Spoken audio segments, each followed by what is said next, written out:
Pessoal, graça e paz.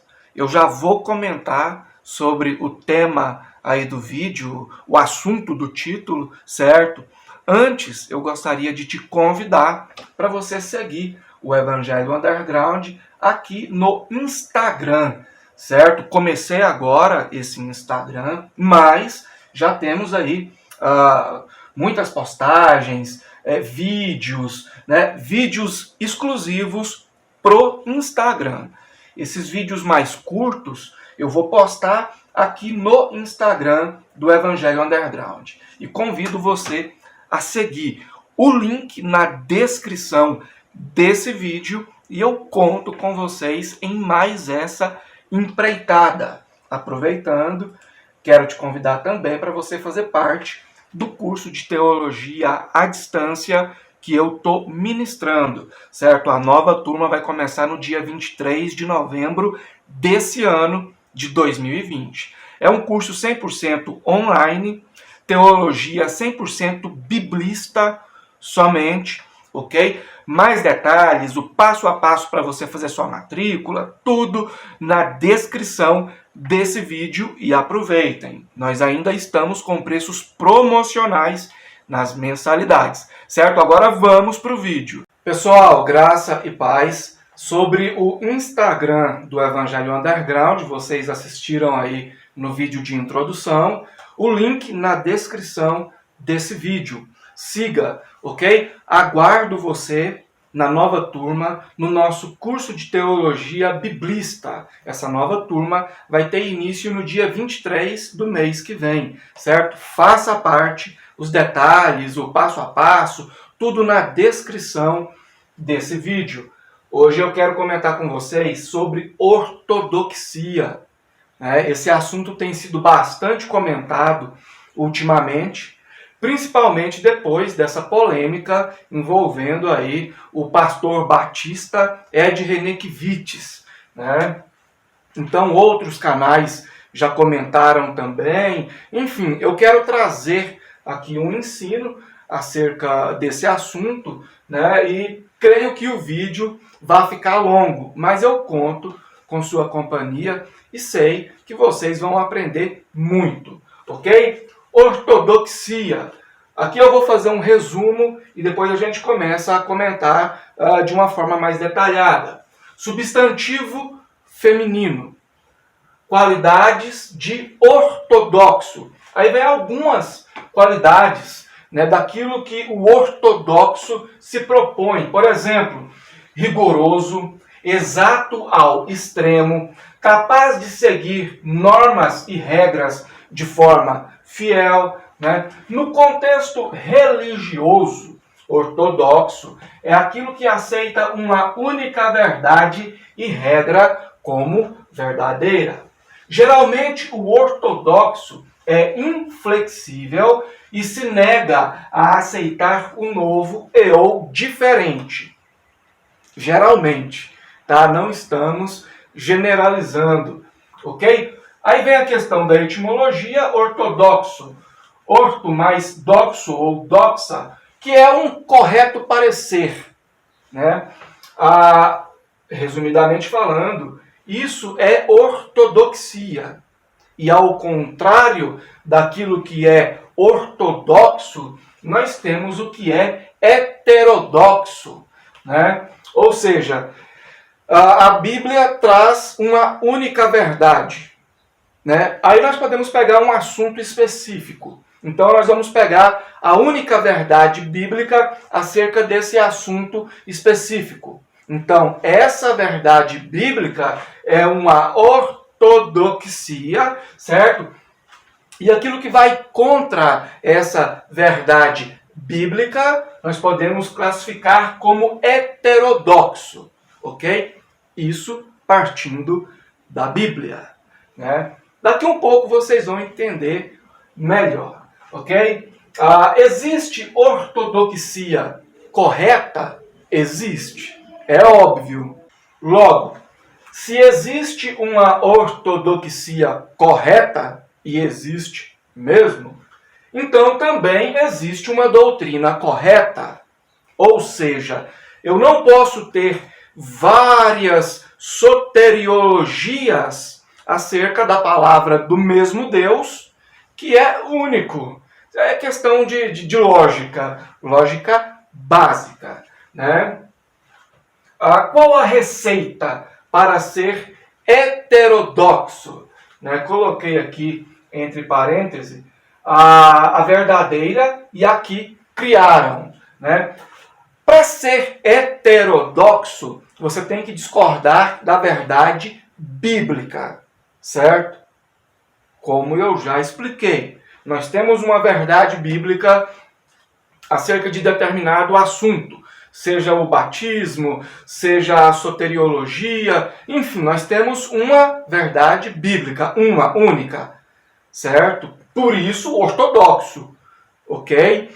E a partir do momento que você discorda, que você cria algo que contraria isso, você está sendo heterodoxo.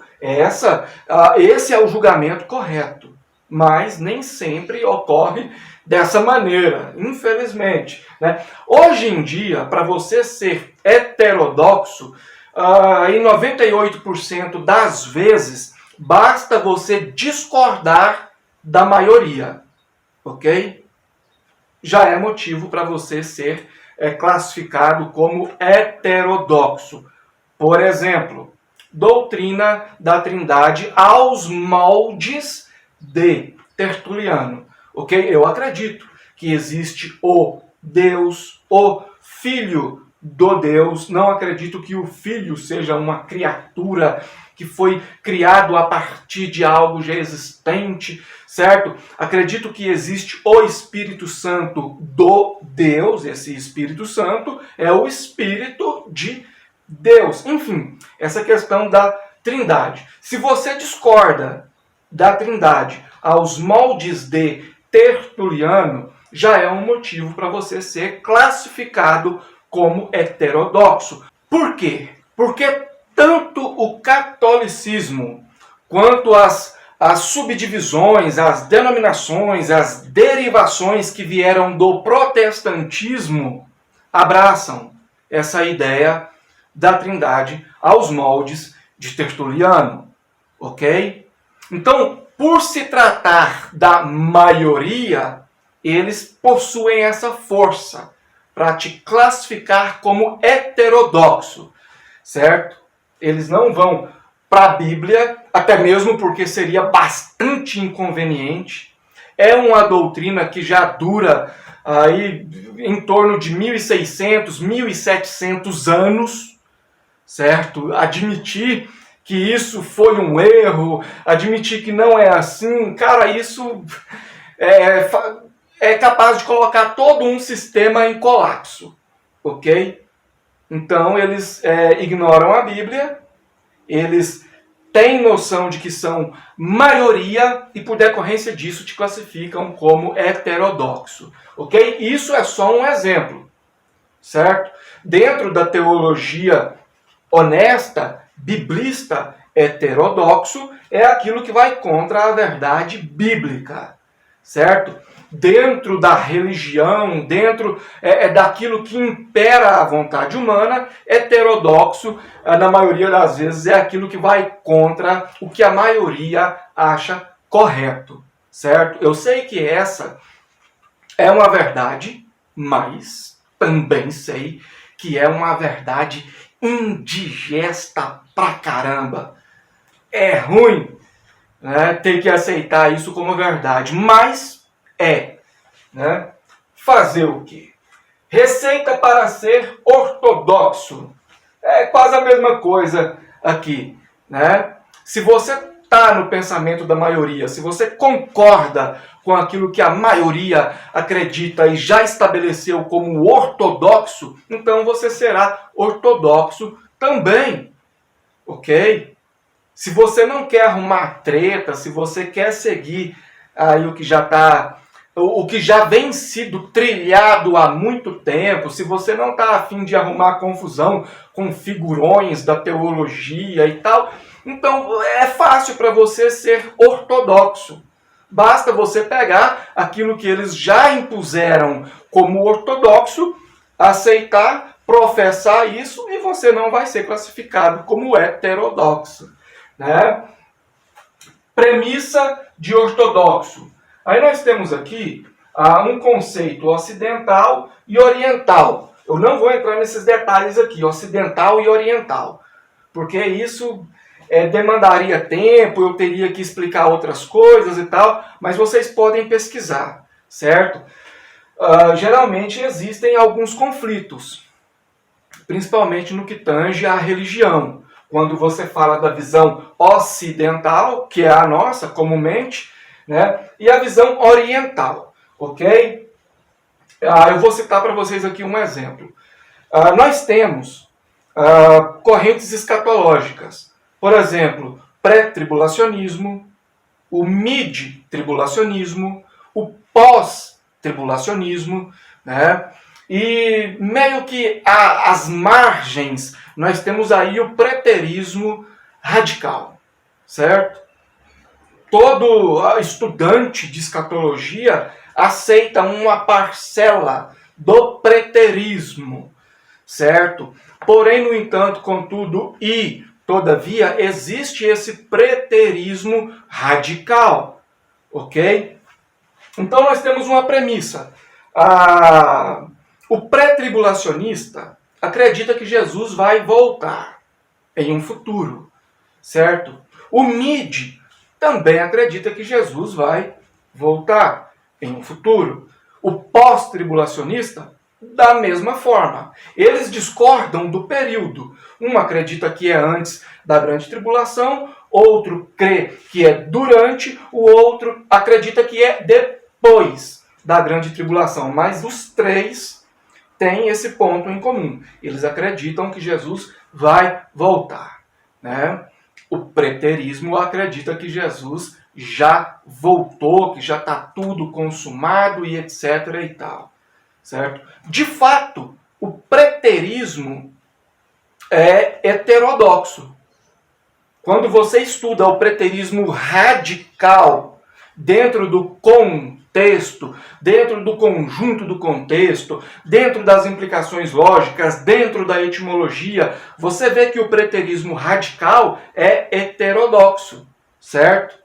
Então, isso deveria ser o suficiente para o preterismo ser classificado como heterodoxo. Porém, o fato de o preterismo radical ser heterodoxo não necessariamente faz com que as três correntes em disputa sejam ortodoxas.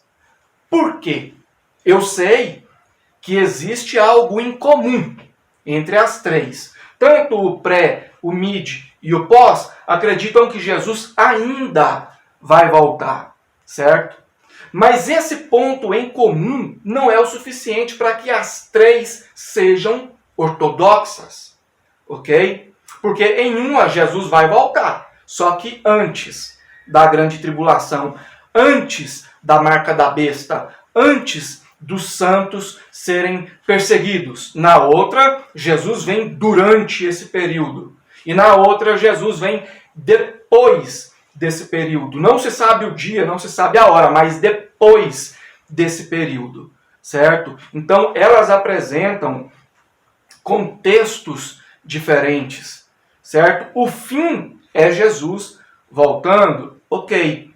Só que isso não é o suficiente para que as três sejam ortodoxas, certo? Porque aquilo que é ortodoxo aceita uma única verdade e regra como verdadeira. Vocês estão conseguindo compreender aí? Não é difícil, não. Ok? Então, dentro da visão ocidental, não vou entrar em detalhes, isso aqui é só para você ter uma ideia, existe esse pensamento, né? Olha, nós temos pontos em comuns, né? Então, por que nós vamos degladiar entre nós? Nós somos a maioria. Então, sejamos nós ortodoxos e a minoria heterodoxa. É um pensamento totalmente equivocado, errôneo, mas é o que é praticado, ok? Essa também é uma verdade indigesta pra caramba, mas né? Já no pensamento oriental não é bem assim. Daí não vou entrar em detalhes, certo? Em 1 Coríntios, capítulo 1, versículo 10, o apóstolo diz que os cristãos, eles precisam ter o mesmo proceder, a mesma doutrina, enfim, algo que seja ortodoxo, certo? Agora, o fato de todo mundo concordar com uma coisa não quer dizer que isso seja ortodoxo, certo? Vamos supor que existe uma heresia X e nós temos 5 correntes de pensamento, certo? E as 5 aceitam essa heresia e começam a ensinar como se fosse algo correto. O fato de todo mundo acreditar nisso e pregar isso não quer dizer que isso se tornou ortodoxo, certo? É a Bíblia que diz o que é ortodoxo e o que é heterodoxo, ok? Daí a necessidade de você analisar a Bíblia a partir de uma ótica imparcial. Tem gente que odeia isso. Esse negócio de imparcial, as pessoas dizem é impossível analisar as escrituras de uma forma imparcial. Então como que você analisa as escrituras? Se é impossível analisar as escrituras de uma forma imparcial, então a gente está perdendo tempo, né? Estamos jogando o tempo fora. É lógico que é possível analisar as escrituras a partir de uma ótica imparcial. Já expliquei sobre isso, não vou gastar tempo falando acerca, ok? Existe uma ortodoxia vigente dentro do cristianismo? Olha, eu já expliquei.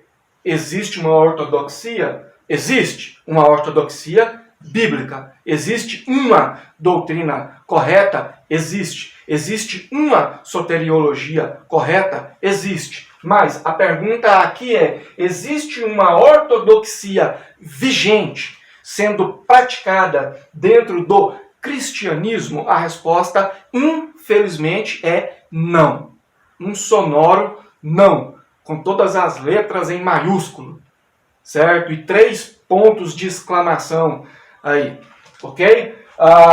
O cristianismo, ele tem aí o catolicismo, o protestantismo, né? Não vou entrar em detalhes, mas o próprio protestantismo gerou vários protestantismos no plural. Querer negar isso é querer tapar o sol do meio-dia com a peneira, ok? Eu não vou fazer isso aqui. Se você quiser fazer, ok. Discordo, mas respeito sua liberdade, certo? Eu até usei esses dias um exemplo do que foi o Sínodo de Dort. Vocês já devem ter ouvido falar, né? Qualquer cristão ou pessoa que se diz cristã, seja adventista, seja molinista, seja calvinista e etc. Qualquer pessoa que se diz cristã e é honesta, tem vergonha, tem nojo do que aconteceu nos bastidores do Sínodo de Dort. Palavra-chave, bastidores. Ok? Então qualquer pessoa sensata e honesta também vai admitir que o protestantismo gerou soteriologias no plural. Do protestantismo surgiu outros protestantismos, enfim. Eu não vou entrar em detalhes porque, aliás, essa também é outra verdade daquelas, né? Então não existe uma ortodoxia vigente no cristianismo, ok? Existe uma ortodoxia bíblica, certo? Que nós podemos encontrar na Bíblia. Mas para o cristianismo ter uma ortodoxia vigente, sendo praticada, esse cristianismo teria que ter, por exemplo, uma única linha soteriológica, e essa linha teria que ser totalmente amparada na Bíblia, respaldada pela Bíblia, ok? E hoje nós temos aí o molinismo, o arminianismo, o adventismo, o calvinismo, o catolicismo, e, né, com linhas soteriológicas diferentes. Então, existe uma ortodoxia na Bíblia? Sim. Existe uma ortodoxia vigente no cristianismo? Não. Não existe. Certo? Qual é a linha soteriológica que representa o cristianismo? Existe só uma? Existe uma que representa? Uma única? Essa única que representa tem respaldo na Bíblia? Ou ela já nasceu sincretizada? Já falei sobre o sincretismo também, né? Então, não existe uma ortodoxia vigente sendo praticada no cristianismo. Até mesmo porque o cristianismo ele tem esse racha, né? De um lado, os católicos, que são mais antigos, até então maioria, do outro lado os protestantes. Dentro do próprio protestantismo existem vários rachas, existem alguns rachas também dentro da Igreja Católica. Eu sei que os católicos vão me crucificar por causa disso, né, mas eu espero que vocês me entendam. Existem rachas dentro da Igreja Católica, sim, certo? Daí aceitar ou não já é outro assunto, né? Espero que vocês tenham entendido, certo? É fácil a pessoa chegar e dizer assim: fulano disse que não existe uma ortodoxia. Tá, ele disse que não existe uma ortodoxia onde? Porque se ele disse que não existe uma ortodoxia vigente dentro do cristianismo, ok, tá correto. Agora, se ele disse que não existe uma ortodoxia dentro da Bíblia, ele está errado. Então é preciso analisar o contexto, certo? Você vai ver, por exemplo, dentro da honestidade, porque tem gente que quer fazer média com todo mundo e tal. Eu consigo tratar todo mundo bem, certo? Sem ser falso, sem fazer média.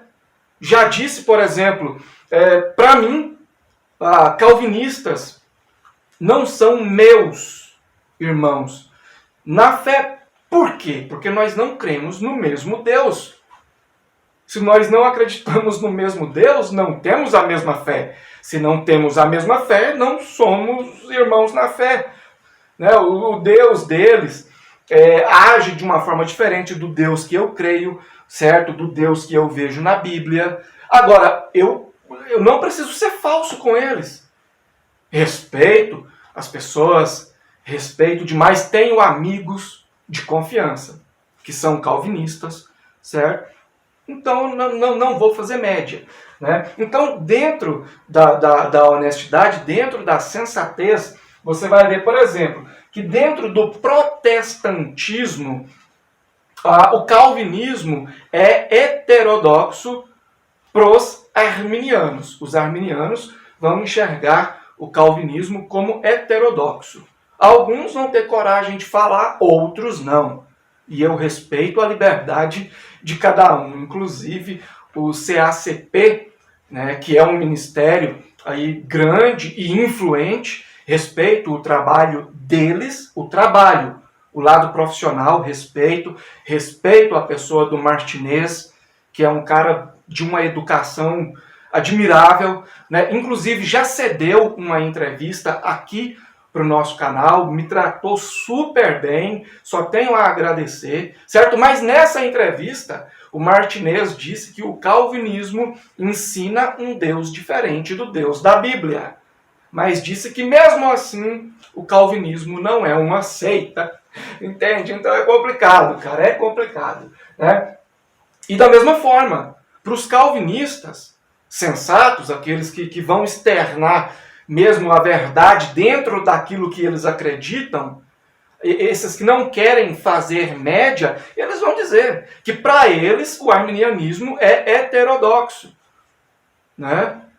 E isso ocorre em comparação com outras vertentes também. Então não existe uma ortodoxia vigente dentro do cristianismo. Se existe, eu desafio você a me dizer qual é. certo? A partir do momento que tem mais de uma, a partir do momento que não se tem um consenso, aliás, o consenso também não é fator determinante, certo? Porque às vezes existe um consenso, mas a doutrina não tem respaldo bíblico, ok? E aí vem as derivações. Lógico, não vou falar sobre as derivações aqui, gente, né? Porque senão vai ficar muito longo. Né? Mas no curso eu já falo acerca disso e tal. Né? Mas, por exemplo, o batismo. Existe uma ortodoxia acerca do batismo. No que tange ao cristianismo, você vai ver que uns obrigam o pedobatismo, que é o batismo infantil. Você vai ver aí, por exemplo, católicos, os calvinistas também obrigam esse batismo infantil. Outros segmentos já não concordam com esse batismo infantil. Outros não concordam com o batismo por aspersão. Tem que ser por imersão. Né? Outros colocam o batismo ritualístico como fator soteriológico. Outros não acreditam nesse ritual do batismo como tendo um peso soteriológico e por aí vai. Soteriologia. Existe uma ortodoxia? Existe. Mas existe uma ortodoxia vigente dentro da soteriologia? No cristianismo? Não. Nós temos aí, como eu já citei, né, nós temos o molinismo, o calvinismo, o arminianismo e outros. No curso já falei disso também nas aulas específicas sobre soteriologia. Né? Nós poderíamos falar acerca da escatologia. Já comentei aqui. Né? Existe uma ortodoxia escatológica na Bíblia? Sim. Mas existe uma ortodoxia escatológica em prática no cristianismo? Não. Né? Você vai ver aí que existe o preterismo, o pré-tribulacionismo, o mid-tribulacionismo, o pós-tribulacionismo e etc. e tal. Então, meu amigo, é complicado. Tá? Só para resumir. Isso é para você ter uma ideia. Tá bom? No curso a gente fala mais sobre isso. Né, em diversas aulas eu falo sobre batismo, já falei um pouco sobre escatologia, embora nós ainda não estejamos no módulo específico de escatologia, né, já falei muito sobre soteriologia, já lancei 3 apostilas em PDF, 5 videoaulas, 6 questionários e mais 5 ou 6 materiais extras, enfim, muita coisa. Né? Então, espero que vocês tenham aprendido aqui, nem que seja um pouco. Se você aprendeu um pouco, já está bom, porque muita gente já estuda isso. Né? Outras pessoas não tiveram tempo, não tiveram oportunidade, estão chegando agora ou se interessaram agora pelo assunto. Então, eu espero que todos tenham aprendido pelo menos um pouco. Ok? Muito obrigado, que Deus continue te abençoando e abençoando toda a sua família. Até a próxima!